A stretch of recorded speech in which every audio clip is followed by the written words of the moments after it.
మంది సన్న బియ్యాన్ని పండిస్తున్నారు. ఇవన్నీ ఒక లెక్కలు తీసుకొని ఆ లెక్కల ప్రకారం ఎవరికి ఎంతవరకు బోనస్ ఇవ్వాలి, ఏం చేయాలి, ఇవన్నీ కూడా రాష్ట్ర ప్రభుత్వం చేయాల్సిన పనులు. కానీ ఇచ్చిన హామీ ఏదైతే ఉందో దాన్ని అంటే బోనస్ కాదు బోగస్ అని చెప్పేసి బీఆర్ఎస్ నాయకులు మాట్లాడుతున్నారు. ఇదంతా అంటే ఆ రైతులకు ఎంతవరకు న్యాయం జరుగుతుంది, అసలు ఇస్తారా ఇవ్వరా, ఏం జరగబోతుందని రైతుల్లో కూడా ఒక చర్చ నడుస్తుంది. సో దానికి సంబంధించి ఏం చెప్పదలుచుకున్నారు? ముందుగా మీకు మిత్రులకు వీక్షకులందరికీ నమస్కారాలు. ఇప్పుడు విజిత గారు వీళ్ళు ఏంటంటే ఇప్పుడు రైతులు అన్నది చాలా తెలంగాణ కాకుండా మొత్తం సమస్త ప్రపంచంలో అఖండ ఈ 7 ఖండాలల్లో రైతులు దీనస్థితిలో ఉన్నది ఎక్కడ అంటే భారతదేశంలో.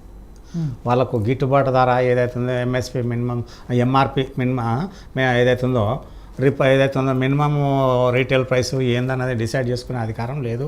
ఏదో రైతు ఏదైతే ఉందో ఫార్మర్ చట్టం అవన్నీ ఉన్నాయి, దాని మీద గడబడి జరిగినాయి విరాజాయి. ఇక్కడ పూర్తిగా తెలంగాణకు వస్తే తెలంగాణలో 1,46,00,000 ఎకరాలు సాగు అదే మన సేద్యానికి యోగ్యమైన భూమి ఉన్నది. అందులో 70% రైతులు, దాదాపు 65 లక్షల రైతులు ఉంటే అందులో 75% రైతులు 2.5 ఎకరాల లోపల ఉన్నారు ఇక్కడ. అయితే ఇకపోతే 25 ఎకరాలు దాటిన వాళ్ళు 5,861 రైతులు, 25 ఎకరాలు దాటిన జనాలు ఉన్నారు. ఆ 25 ఎకరాలు దాటిన దాంట్లో కూడా ఎస్టీలు 123 మంది ఉన్నారు, బీసీలు 1,015 మంది ఉన్నారు, ఓసీలు 4,667 మంది ఉన్నారు. ఇక్కడ ఇక టోటల్ ల్యాండ్ కల్టివేబుల్ ఏదైతే ఉందో 1,46,00,000 వ్యవసాయ భూమిలో బీసీలు 71% ఉన్నారు. అదే బీసీలు 71,47,000 అంటే దాదాపు 48% బీసీలో ఉన్నారు. తర్వాత ఎస్టీలు 19,29,000 ఎకరాలు ఉన్నారు వాళ్ళు. తర్వాత ఎస్సీలకు 13,53,000 ఎకరాలు ఉన్నది. ఓసీలు అండ్ అదర్స్, ఓసీలో రెడ్డిలు, బ్రాహ్మణులు, వైశ్యులు, నవాబ్, ముస్లిమ్స్ అందరు కలిసి 44 లక్షల చిల్లర ఉన్నారు. ఇక్కడ ఏదైతే ఉందో ఎస్టీలు వీళ్ళకు ఎస్సీలకు ఆల్మోస్ట్ సమానం ఉన్నది. ఇక్కడ 9% ఎస్సీలు, 48% బీసీలు, 30% ఏదైతే ఉందో మిగతా వర్గాలు ఉన్నారు. ఇక్కడ తెలంగాణలో ఏదైతే ఉందో రైతులు ఎందుకు వ్యవసాయానికి మర్రినరు, మొత్తం రైతు ఏది వరినే కల్టివేట్ చేయడానికి కారణం ఏందన్నది గవర్నమెంట్కు ఏ గవర్నమెంట్ చిత్తశుద్ధి లేదు. వీళ్ళు ఎందుకు డైవర్ట్ అవుతున్నారు ఏందన్న దాని మీద వీళ్ళకి ఎవరికి కూడా కనీస ఇంగిత జ్ఞానం లేదు. కేంద్ర ప్రభుత్వానికి లేదు, రాష్ట్ర ప్రభుత్వానికి లేదు. వ్యవసాయానికి ఇప్పుడు వరి కల్టివేషన్కి ఎందుకు వచ్చారంటే ఉన్న అడవులన్నీ దుంపనాశనం చేసారు వీళ్ళు, మొత్తం భ్రష్టు పట్టించారు. అడవి ఏదైతే ఉందో డిఫారెస్టేషన్ అయింది, అఫారెస్టేషన్ పోయి కోతులు కానీ అడవి పందులకు ఏదైతే ఉందో వైల్డ్ లైఫ్ చట్టం కింద వాటిని వేటాడడం ప్రొహిబిషన్ చేసారు. తర్వాత నెమళ్ళు, వీళ్ళకి ఏదైతే ఉందో ఇవన్నీ రకాల అడవి పందులు, నెమళ్ళు, తర్వాత కోతులు, ఈ 3 రకాల జాతులు అడవి జాతులు ఏవైతే ఉన్నాయో అడవి జంతువులు వ్యవసాయ భూముల మీద ఆధారపడికి వస్తున్నాయి. ఆఖరికి వస్తే ఇప్పుడు ఏనుగులు కూడా వచ్చేస్తున్నాయి, చెరుకు తోటలు, దాని పని. ఇక్కడ వీళ్ళకు రావడానికి ఏంటంటే ఇప్పుడు వరి పంట ఏదైతే ఉందో ఈజీ క్రాప్ అయిపోయింది. ట్రాక్టర్లు దుంతాయి, నాట్లేస్టోళ్ళు బీహార్కి వెళ్ళి వస్తున్నారు. తెలంగాణ మొత్తంలో మెజారిటీ బీహార్కి వెళ్ళి వస్తున్నారు, నాట్లేస్తున్నారు. కొయ్యడం ఏదైతే ఉందో ఇప్పుడు ఒకవేళ హార్వెస్టింగ్ సిస్టమ్ మాన్యువల్ ఉంటే మట్టుకు ఇంతమంది రైతులు వరి కల్టివేట్ చేయకపోతారు. ఎందుకంటే హార్వెస్టర్స్ వచ్చినాయి, మొత్తం థ్రెషర్స్ వచ్చినాయి, పల్లెది కాబట్టి ఈజీ. ఈవెన్ అమాలీలు కూడా బీహారీలే ఉన్నారు ఇక్కడ వీళ్ళు ఈ వరి ధాన్యం మీద 500 ఇస్తా అన్నారు. ఈవెన్ బీజేపీ కూడా 900 క్వింటాల్కి ఇస్తా అని చెప్పి బోనస్ బీజేపీ మేనిఫెస్టోలో కూడా పెట్టడం జరిగింది. ఇక్కడ వీళ్ళు కాంగ్రెస్ ఏంటంటే దివాల్ కోరు రాష్ట్ర ప్రభుత్వం ఉన్నది, ఖజానా దివాల్ కోరు ఉన్నది. ఎక్కడికి వెళ్ళి తెస్తారు? ఇంకొకటి కాంగ్రెస్ వాళ్ళది కూడా ఏదైతే ఉందో చిన్న లేని పెంట పెట్టుకునే అవసరం లేదు. ఎప్పుడైతే సన్న ఏదైతే ఉందో ఫైన్ క్వాలిటీ, ఫైన్ వెరైటీ ఏదైతే ఉందో కోర్స్ వెరైటీ, దొడ్డు రకం కాకుండా సన్న రకం అన్నది ఎండాకాలం పండియరు. నాకు తెలుసు, నేను కూడా రైతునే, నేను చిన్నప్పటి నుంచి నాకు కూడా ఫీల్డ్ అనుభవం ఉన్నది. ఎండాకాలం ఎందుకు పండియరు అంటే అది నూకలు అవుతాయి. మిల్లింగ్ చేస్తే ఏంటంటే నూకాల శాతం ఎక్కువ వస్తుంది. కాబట్టి సన్నం ఏదైతే ఉందో ఫైన్ వెరైటీ ఎండాకాలంలో ఈవెన్ 5-10% కూడా కల్టివేట్ చేయరు. 90% కోర్స్ వెరైటీకి ఉంటుంది, దానికి ఈ వరి ఉన్నది.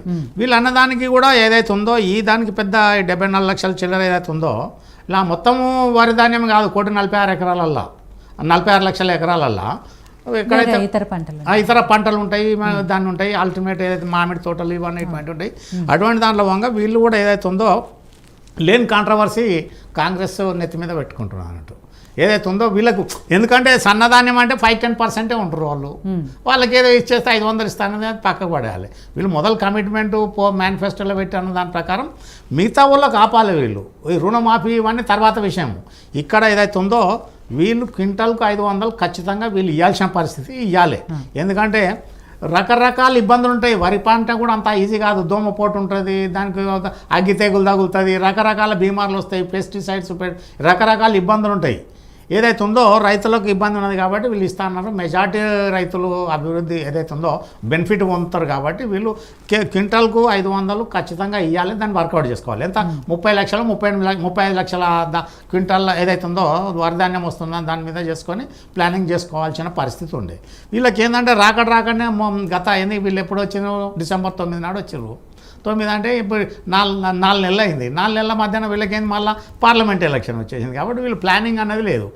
మొట్టమొదట ఇక్కడ వీళ్ళు రేవంత్ రెడ్డి ఫస్ట్ వ్యవసాయ శాఖను ప్రక్షాళన చేయాలి.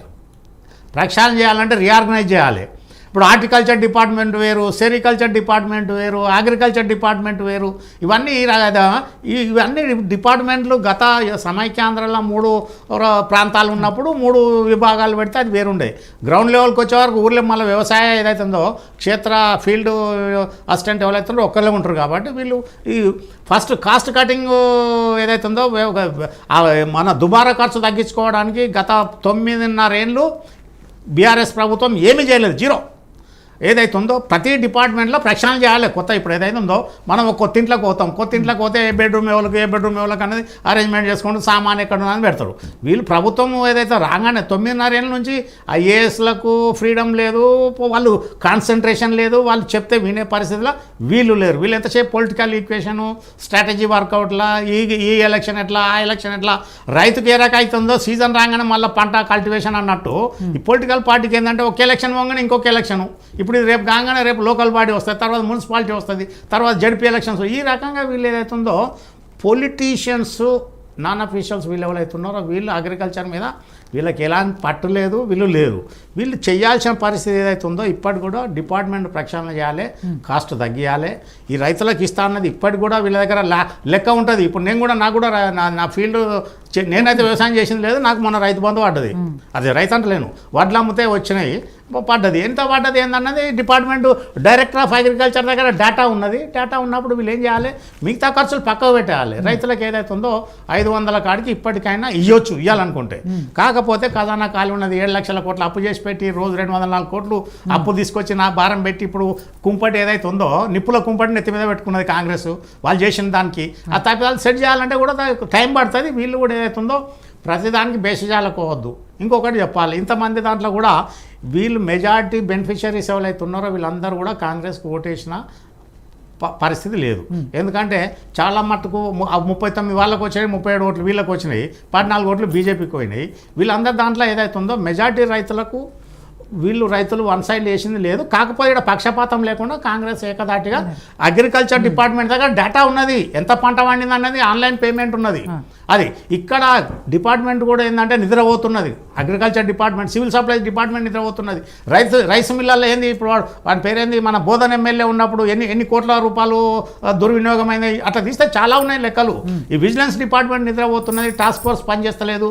వీళ్ళందరూ ఏదైతుందో రైస్ మిల్ అది ఆ రేషియో ప్రకారం ఎన్ని క్వింటాలు ఏ రైస్ మిల్కు పోయింది, ఎంత ధాన్యం వస్తున్నది పోతున్నది అన్నది ఏది చూడకుండా అసలు administration utter failure for the last 10 years నుంచి. కాబట్టి వీళ్ళు ఇప్పటి కూడా కాంగ్రెస్ కూడా ఏం చేయాలంటే చలో ఇస్తామని ప్రామిస్ చేయాలి. సన్న రైతులు అనేది పక్క పెట్టాలి. సన్నది ఎంత 5% కూడా వెళ్ళరు. వీళ్ళు తప్పించుకునే మార్గం అనేది పక్క పెట్టాలి. కమిట్మెంట్ అగ్రికల్చర్ రైతులకు ఇస్తే నష్టం లేదు. దాని మీద ఏదైతే ఉందో వీళ్ళు ఖచ్చితంగా డేటా ప్రకారం ఉన్నది. అదే డైరెక్టర్ అగ్రికల్చర్ దగ్గర మొత్తం డేటా ఉన్నది, ఏ లెవెల్ దగ్గర ఉన్న దాని ప్రకారం వాళ్ళకు కూడా 500 కాడికి ఇప్పటికి కూడా వీళ్ళు జమ చేయవచ్చు. చేయాలనుకుంటే ఖచ్చితంగా జమ చేస్తేనే వీళ్ళకు మంచి పేరు వస్తుంది. దాని ప్రకారం వీళ్ళు డిపార్ట్మెంట్ ప్రక్షాళన చేస్తేనే ఈ సమస్యలన్నీ పోతాయి. అపోజిషన్ లొల్లిపెట్టుడు, ఇవన్నీ గల్లీలెక్కుడు, ఊరేగింపులు, ఎందుకంటే లైవ్ స్ట్రీమ్లు ఉండాలి కాబట్టి వాళ్ళు కూడా లైమ్ లైట్లు ఉండాలి కాబట్టి వీళ్ళు వస్తారు. వీళ్ళు ఎక్కడ పోయినా రైతులు అసలు లెవెల్ ఉండరు. వీళ్ళు కార్యకర్తలు కండువాలు వేసుకొని వీళ్ళే బీజేపీ కానీ కాంగ్రెస్ కానీ వీళ్ళు ఇప్పుడు బీఆర్ఎస్ కానీ వీళ్ళు మా మార్కెట్ కమిటీల దగ్గర అక్కడ ఇక్కడ ఉండడం ఉంటుంది. రైతు పోరాటాలకు రైతులే కదా రైతులు ఎక్కడ ఉన్నారు చాలా మీరు చూడుర్రి ఎక్కడ ఉన్నారు రైతులు చూడుర్రి మీరు ఫోటోలు చూడుర్రి క్లిప్పింగ్ చూడుర్రి రైతులు వచ్చి నిల్చోరు వాడిని పని పోతాని వాడి పాపం వాడు ఒక రోజు పోతే ఒక పని ఎంతో నష్టం జరుగుతుంది అందుకోసం ఈ రైతులు వీళ్ళంతా ధర్నా ఎక్కేది ఇప్పుడు సపోజ్ మండికి వచ్చింది ధాన్యం ఏదైతుందో మార్కెట్ కమిటీకి వచ్చాము నానిపోయిన కాడ ఆడ రైతులు నిజంగా ధర్నా చేస్తారు అక్కడ మిగతా విషయాలలో వీళ్ళు సపోర్ట్ చేయాలి వీళ్ళు ఏదైతే ఉందో ఏకంగా ధర్నా చేస్తే కాకుండా ఖచ్చితంగా చేయమని చెప్పి వీళ్ళకు ప్రభుత్వానికి సూచనలు సలహాలు ఇవ్వాలి దీని మీద అగ్రికల్చర్ డిపార్ట్మెంట్ను ఎట్లా ప్రక్షాళన చేయాలి ప్లానింగ్ డిపార్ట్మెంట్ ఏం చేస్తున్నది నిద్రపోతున్నదా ఫైనాన్స్ డిపార్ట్మెంట్ ఏం చేస్తున్నది నిద్రపోతున్నదా వీళ్ళు ముగ్గురు ప్లానింగ్ ఫైనాన్స్ అగ్రికల్చర్ ఈ 3 డిపార్ట్మెంట్లు కోఆర్డినేషన్తో టోటల్ ఎట్లా అంటే టోటల్ ప్లాను రాబోయే సంవత్సరానికి ఏంది ఎట్లా అన్న దాని మీద వర్కౌట్ చేయాలి ఇంకొకటి రైతు బంధు కూడా నేను ఏమంటున్నా రైతులకు డైరెక్ట్ కాదు నిజమైన రైతులకు పోతలేదు ఇక్కడ చెప్తున్నాం కదా రైతులకు అసలు పోతలేదు నేనే చెప్తున్నా ఉదాహరణ నేనున్నా నాది ఇక్కడ నర్సాపూర్లో